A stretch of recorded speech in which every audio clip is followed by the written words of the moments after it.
Et puis, les investigations également mettaient en évidence le fait que le conducteur du véhicule Mercedes-Benz avait quitté les lieux. Alors, dans ce que vous appelez, c'est assez rare que les particuliers déposent des mémoires devant les juridictions judiciaires. Dans ce que vous avez intitulé mémoire en accident de la route, vous présentez votre déroulement des événements et en fait, vous accusez, alors noir sur blanc, j'allais dire, vous accusez les policiers d'avoir fait une enquête à charge, et vous dites qu'en réalité, l'accident, il est imputable à la faute de conduite de celle qu'on croyait être la victime, mais qui en réalité serait l'auteur de cet accident. C'est bien ça votre thèse, monsieur?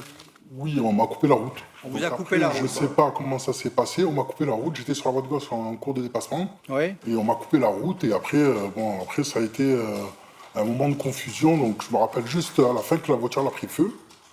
Et donc la voiture a pris feu, j'ai réussi à sortir, et après j'ai que des flashs. Voilà. Donc, le choc, il a été assez costaud.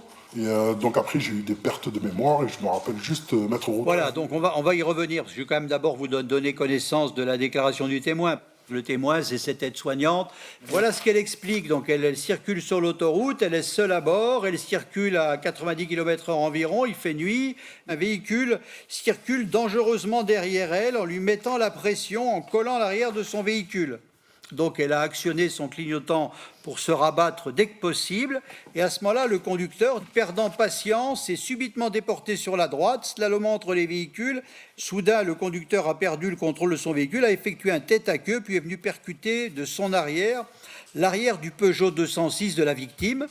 La Peugeot 206 est venue s'immobiliser, le véhicule Mercedes-Benz l'a percuté.